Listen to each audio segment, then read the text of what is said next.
Morning, class. So I wanted to talk about the second stage of our writing process. We discussed in our first video what we're going to do when we first receive our assignment, when we first get that prompt. And the answer is annotate. We annotate the question because question is job number one, thing to do. We annotate the instructions. We know when everything is due and what format it's due in. We also annotate, of course, the text we are asked about. And we annotate, in this case, we annotate certain words. We recognize that verbs assume doers and doing and impacts and intentions. Verbs always are full of that stuff. Emphatic phrasing, repetitions, contrasts, all of those things that matter on a verbal level. But we don't want to just underline the verbs or just, every phrase we encounter. We want to also practice metacognition, that look, all these things that I'm telling you matter in your paper will matter as you're reading young. So here that we have, make sure that I'm sharing this correctly. Yeah, I am. Good. All right. So yeah, we're going to read our text to note things like topic sentences. In fact, really what I do when I first open up a textbook is I highlight or underline in pencil or whatever you're doing every topic sentence, and I commit myself to handling annotation in that way, to handling textbooks in that way. Find every topic sentence and you track the arguments intimately, closely, so on and so forth. Yeah, subtitles, titles, make sure that you are keeping track of those kinds of things. You know, when an author calls a chapter, as Young does, The Fate of OSS Agent 19, by the end of the chapter, you damn well better know who OSS Agent 19 is. That's the title of the chapter. So we're going to notice structural elements like subtitles and titles and white space. There's gaps where Young reorganizes herself and spins new directions from old information. Switches. These are the white space indicates that she is switching. You need to read it as if you were reading a word or a sentence or a punctuation mark. White space is just that. Yeah, and then we need to notice things like hard details. We're always checking our understanding against the hard details. Do the hard details add up to the points that are emerging? If not, maybe there's a problem in your comprehension. Maybe there's a problem in the author's presentation.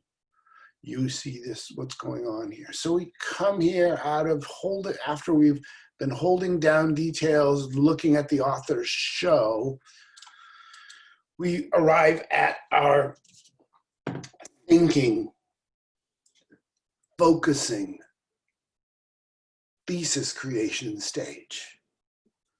So we want to begin here by recognizing what it is we're after. We are after a topic sentence. Topic sentence is going to have a thesis. I should start this again. A thesis is going to have certain qualities. Many of those qualities are shared by topic sentence, but a thesis is going to have these 11 qualities that you see here on your screen. A good thesis is going to be placed at the end of the intro, not at the beginning of the second paragraph, which is where journalistic style, I think, sets its thesis statements. You're not writing in journalism style, you're writing in academic style, MLA format to be exact. And in that case, it's one or two sentences at the end of the intro that you're shooting for. Whatever you claim, it has to be disputable and it has to have a consistent point of view. We are not reporting both sides or multiple sides. We are advocating for a particular interpretation or side, okay? So we want to be disputable, not just descriptive, not just purely narrative. We actually want to make claims from the outset, okay? It is also not a statement of intent. You are not going to be able to get by with thesis statements that read like, this paper will examine France's or America's support for France in their reinvasion. This paper will examine is not a claim. What did you conclude after examining it? That's what you put there. Another way of thinking of thesis statements is think of them as conclusions. Yes, conclusions. Like Sherlock Holmes conclusions, not like conclusion, last paragraph conclusions. It is phrased as an opinion plus a line of reasoning. So it answers the question directly and then applies a because and then supplies the unified reason for it, the rule, the law, the reason that runs through your whole essay. Earlier, you were working on an essay about Truman and the French, and your question was, according to Marilyn Young, what U.S. interest was Truman protecting when he sided with France in the fight against communism in Vietnam? How so? To unify this, we want to notice certain things. To use this to create a thesis statement, which is what it is. Look, it echoes the professor's line, it echoes the professor's questioning. It takes the question and turns it into a statement.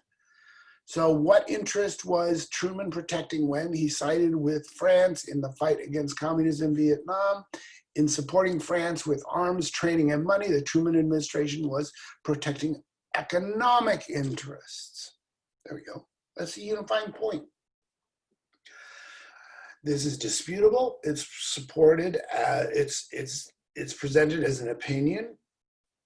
Why did we support France? Here's the reason: economic reasons. You also have another one here, a little lower on your screen, about keeping France from becoming too friendly with the Soviet Union, communist Russia, or the American voters. Maybe that was the interest that Truman was speaking to. The point here is that all of these answers are echoes of my original question. They all center Young. They all deal in one exclusive unitary issue: economics. Interest in French politics, contemporary French politics.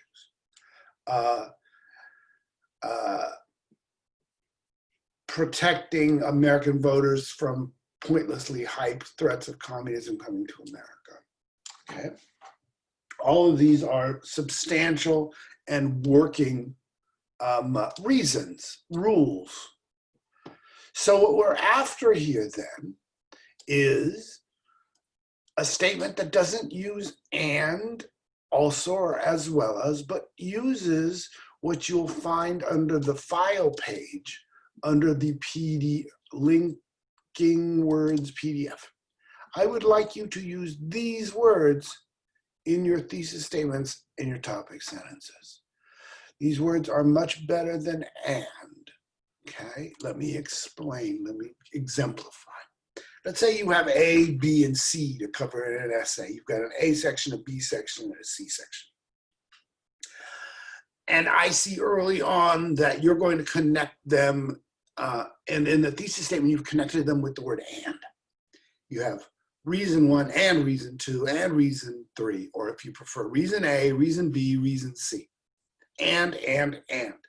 The problem is and isn't really a qualifying statement. It is a listing statement. And A and B and C. What's the relationship between A and B? What's the relationship between A and C? We don't know because of that heavy listing factor that goes with the word and. We don't want to use and. We want to use in spite of, or even though, or even so, or unlike, or because. We want to use words like that, not and. Okay. You can also see some of this going on. In fact, all of these qualities you should be able to see under the Harbutt essay, which is our model MLA essay. We've got this thesis, and we don't have a question that generated this thesis, but it qualifies in all of the ways that we've been talking about. It uses Transitional language, especially in the name of, these are good transitional words. It also contains the word and I think you could replace that while regulating. Why, instead of and to regulate, while regulating would be better, I think, the phrasing wise, and would drop the and would subordinate the idea of doing so.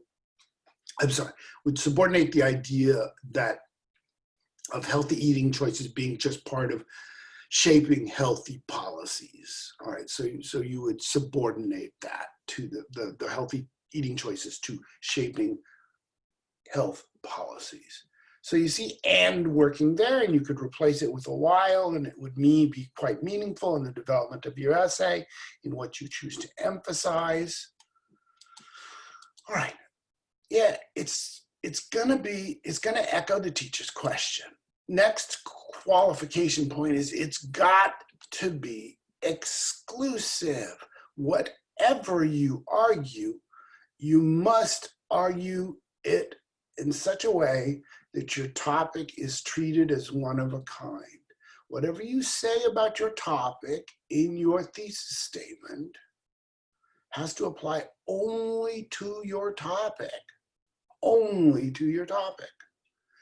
Whatever you say about the speech or the play or the sociological study, it has to be, whatever you say about it has to be exclusive to that topic, to that study, to that poem, to that play, so on and so forth. I'll demonstrate this to you in a moment after I get through these.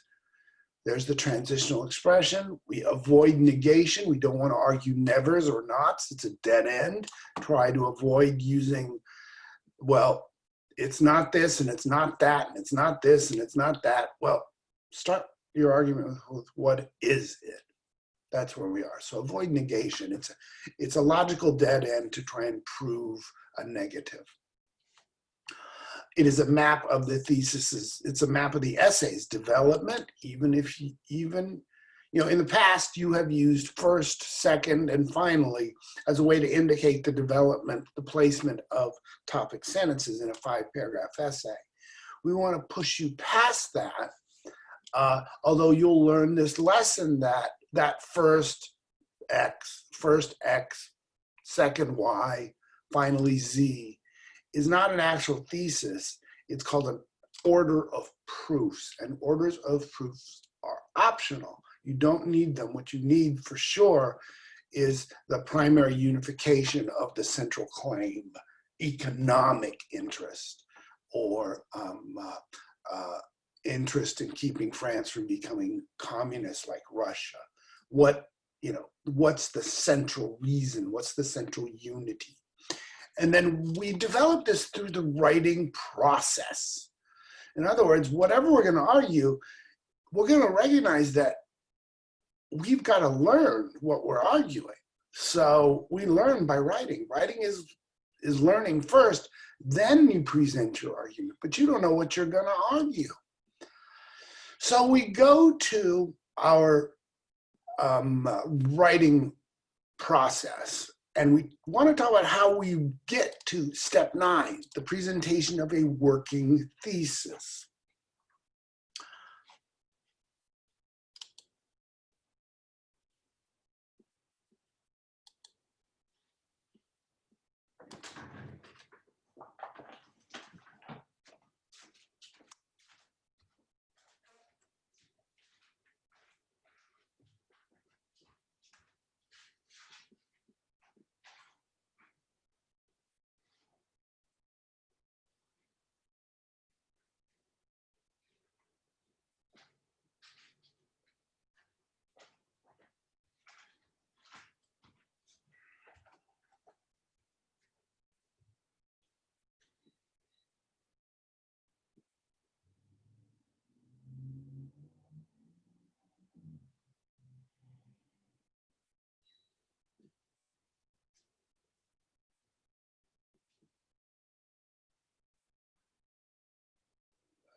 So here we are. We've arrived at the moment where we start experimenting with thesis statements, where we start trying on point of views, like we're trying on togs down at the local boutique, okay? We're gonna try on different thesis statements, see how they work out. Some will work, some won't. We're gonna find the best one. That's the name of the game here.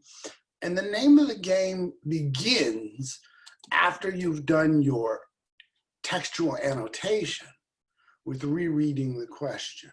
See, textual annotation orients you completely to what your textbook, your writer is saying.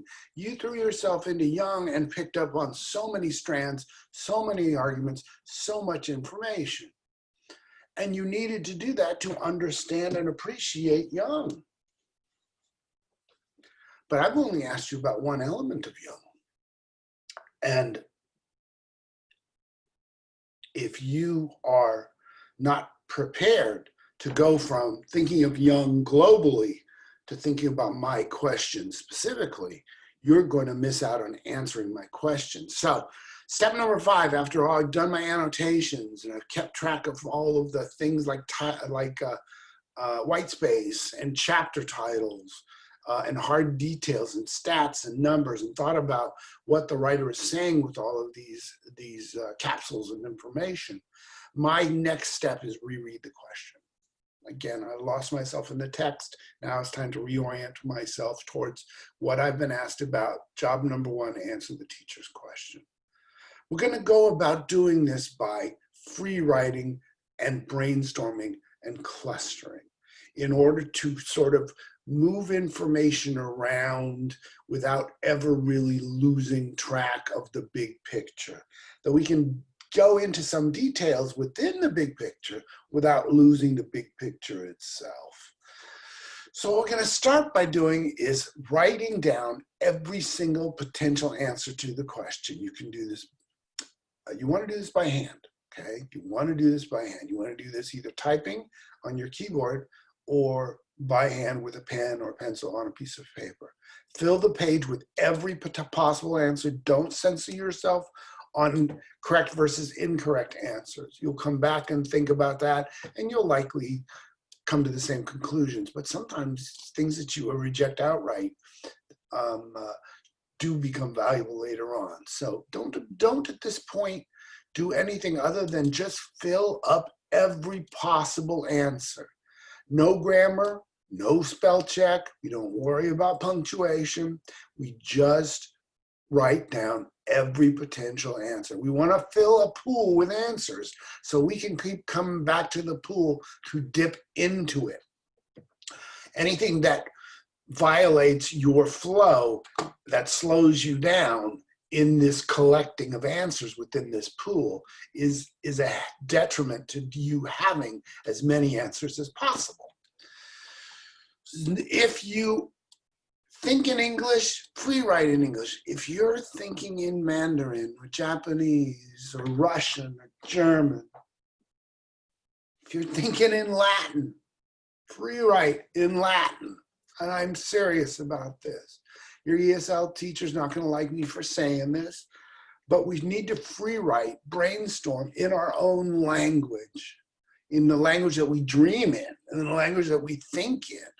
Okay, it has to be that quick going from your brain to the page so you can play with it. We put down all possible ideas and proofs and approaches. If we're asked at this point to agree and disagree, we make sure that we hit both poles, that we spend a little bit of time agreeing and coming up with every reason we can think of to agree, and then spend a little bit of time coming up with every reason that we can think of to disagree, and so on and so forth. Later, you're going to make all of those cuts and work out what's relevant and what's workable among your answers. Do keep in mind that every single body paragraph is built around somebody else's work, somebody else's research. Well, let me put it this way. It's always built around research. It could be your personal research or it could be other people's research, but every single body paragraph in your essay is built around outside sources. So keep that in mind. Every paragraph needs to be built around a quote or a statistic that matters, okay? So keep that in mind as you are planning your free writing, as you're doing your free writing. All right, here's why I want you to do free writing. And I understand the objections to free writing. Many students look at free writing and assume that because your professor doesn't read it, doesn't grade it, it's not worth doing. I disagree. Once again, I'm back with this idea that early on, when I'm thinking about a project, I want to have as many big ideas as possible, as well as a way of just containing all the smaller ideas and proofs. So I want to make sure that I work with materials that are written out. I don't want to leave it up here in my brain. Up here in my brain, it's not doing me any good. It can't go any deeper. I can't deepen my thought processes if it stays up here in my brain. I need to write it down. Remember what Flaubert says, writing is discovering what you believe. So we're gonna do this by writing, by free writing. And the reason I tell you to free write, even though your professors don't grade your free write, is because if you free write it, you can come back to it later, and it's much more likely to appear in your final paper if it appeared in your first free write than if it was just left up in your brain. So in order to drive home this point that writing ideas down helps us connect, it improves our memories, all of this stuff, all the reasons why we want to do a free writing, let me demonstrate by giving you a list of 10 things that I want you to think about. In fact, we'll call it this. It's 10 dogs. I got 10 dogs to talk about. I'm going to talk about name 10 dogs.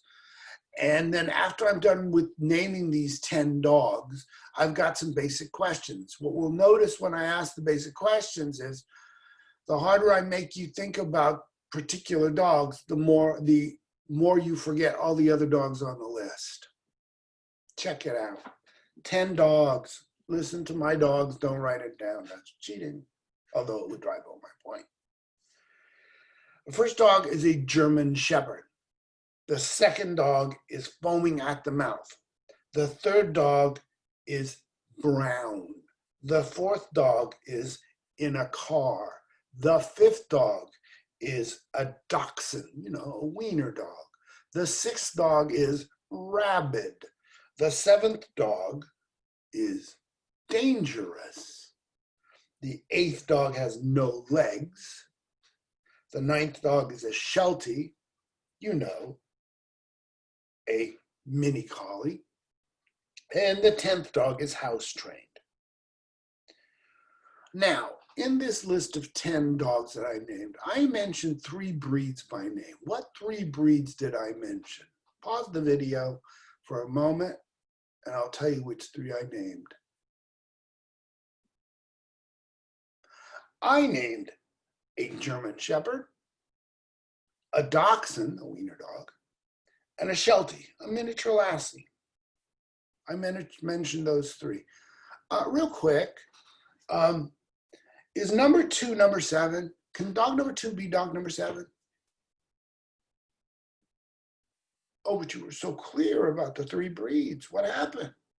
The harder you thought about those 3 breeds, the more you forgot about the rest of the list. You need to free write. That way you can play with it. Yeah, dog number, what did we say?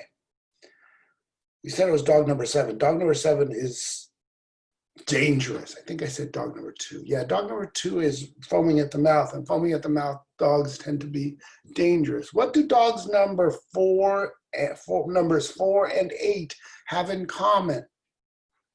See, I can ask you critical questions because I got a list to play with. Dog number 4 is in a car. Dog number 8 has no legs. The answer is they both need help getting around. See what I'm talking about? Guys, write down your ideas in brainstorms and keep coming back to the brainstorm to explore all your potential unity points, all your potential thesis statements. So yeah, and then once we've got our free write, I hope I've driven home the point that you need to do a free write, then we start playing with the free write to find the best possible thesis statements. Remember, I've given you the qualities of a thesis statement that I'm looking for you.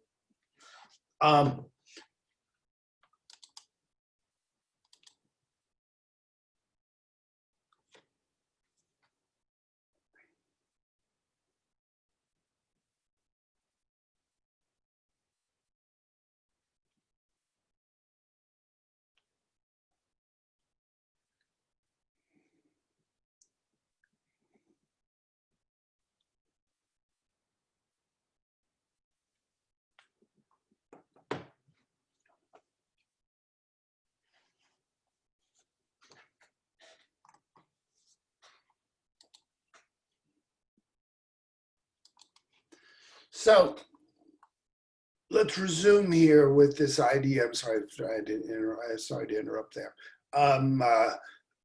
We're going to produce a thesis statement with those qualities that we spoke about earlier. There's 11 qualities here. I've shortened the list down to, I think it's 6 on this, as you see here at number 9, A through F. Yeah, that's 6.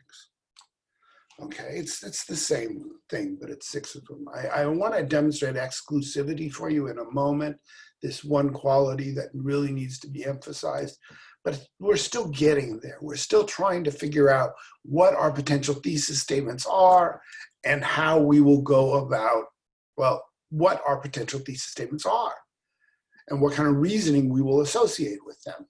What ways are we thinking of unifying? We should see multiple ways of unifying to answer the teacher's question, but we're going to choose one. This is all about inclusion and exclusion. In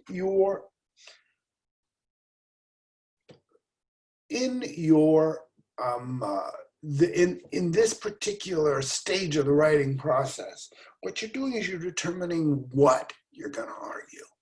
Okay. We've already talked about how you place it, how it predicts topic sentences to come, so on and so forth. But at this stage, we are working out loud. I'm a big believer in verbalizing. We're using columns to sort our answers out.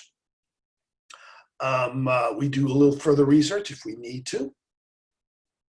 And then we create this working thesis statement.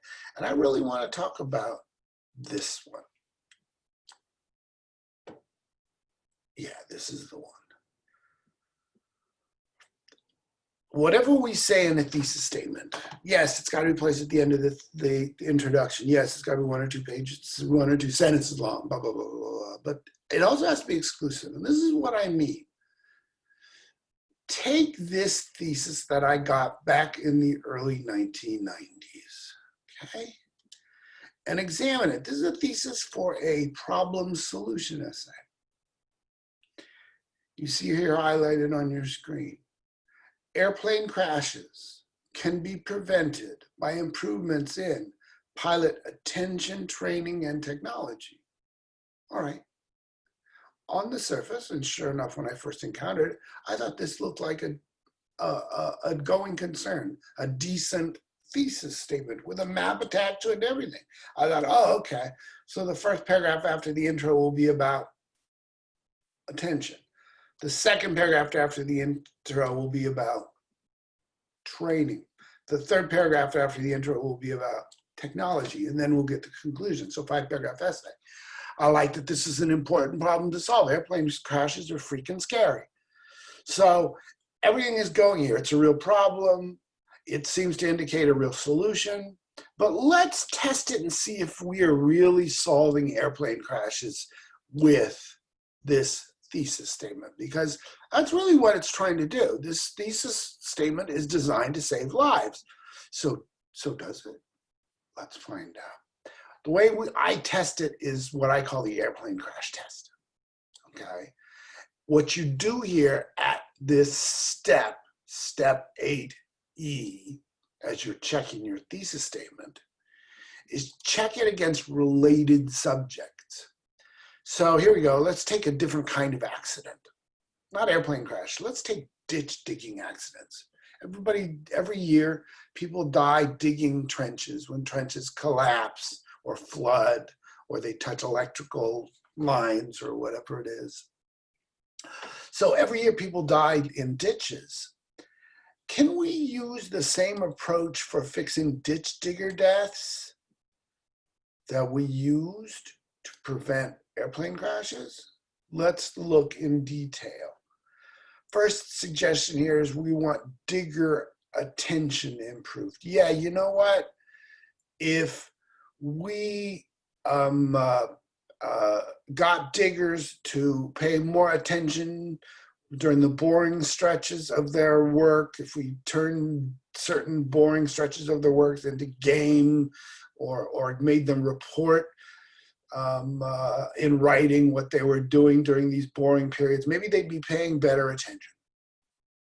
Additionally,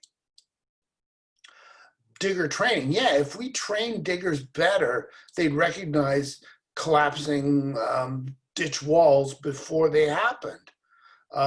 We'd train them how to extricate themselves better in these collapse situations.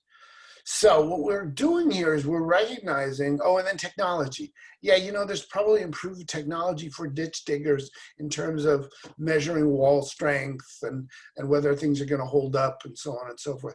So here's the deal. If we did all three of these things to ditch diggers, we would prevent several of them, maybe many of them, from dying when their ditches collapse.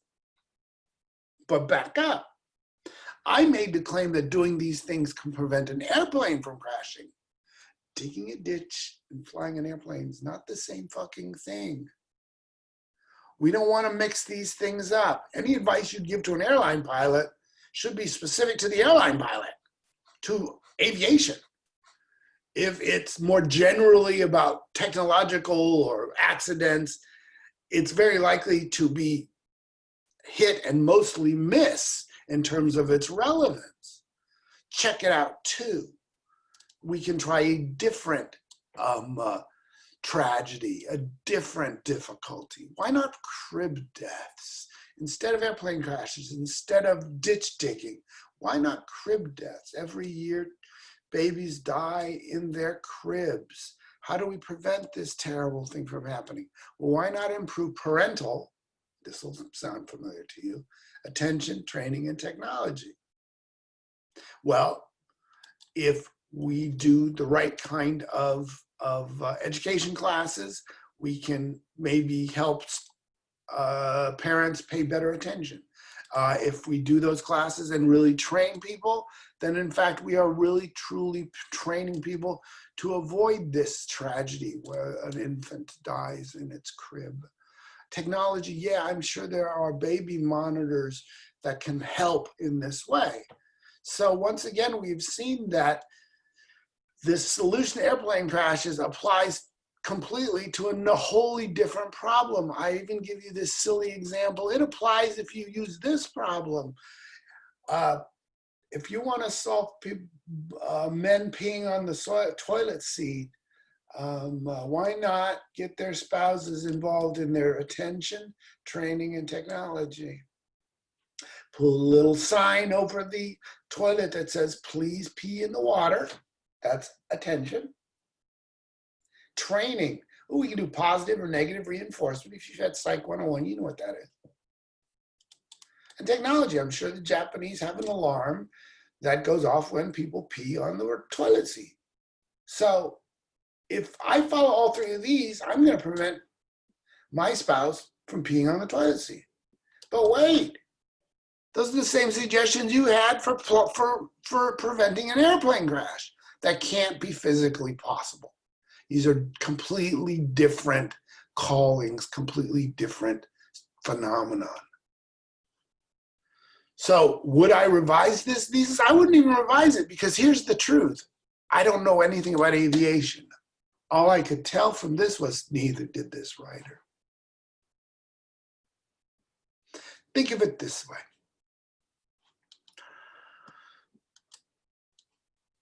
Look at this thesis statement and ask yourself if it's exclusive. Lincoln's Gettysburg Address was a powerful speech that used emotional language to teach its audience about love and understanding. Is that an exclusive claim about the Gettysburg Address? Let's test it.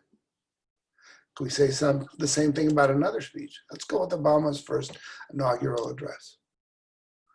Obama's first inaugural address was a powerful speech that used emotional language to teach its audience about love and understanding. Same claim, different speech, and it works. How about a totally different speech? How about Martin Luther King's I Have a Dream speech? Well, that was a powerful speech that used emotional language to teach its audience about love and understanding. Hell, I could probably do this with Trump's inauguration speech, too. That it used emotional language to teach its audience about love and understanding. Pretty much every speech uses emotional language. This is a non-exclusive thesis. Here's a better one.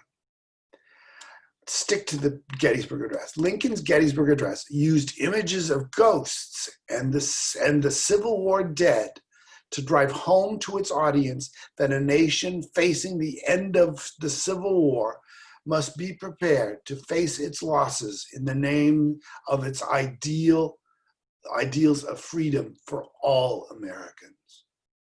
That doesn't sound like Obama's first speech or Trump's inauguration speech or Martin Luther King's I Have a Dream speech. That is very specific and exclusive to the topic. Your thesis statements must have this particular quality, okay?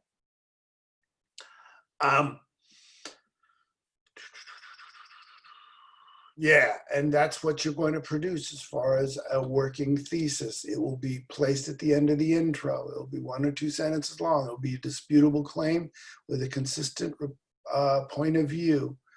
It is phrased as an opinion plus a line of reasoning. It echoes the professor's question through specification. It is an exclusive claim about the topic. It is a claim that is not applicable to any other topic. Try it out. It needs to be false the moment you change the topic out. If it's false when you change the topic out, then you know you've got an exclusive claim. If it's still true when you substitute in a related topic, then it's not really about, your claim isn't really about your topic. It uses transitional expressions, not just and or also or as well as. In fact, it heavily emphasizes subordinated conjunctions and conjunctive adverbs, those 2 parts of speech. It avoids negation. It doesn't try to argue a never or a not. It is a map of the essay's development, and it is developed through what we've been discussing here in part 2 of the writing process. It's the second steps. So, let's wrap up this particular show. What we're dealing with now is the wrapping up our second stage, our focusing stage, our thesis presentation stage, our thesis experiment stage. We're wrapping that up. Next up, we're going to talk about the value of outlines and how a thesis turns into an outline and how an outline after that turns into a draft. So we'll wrap up. Thank you very much. And we'll be seeing you around the web.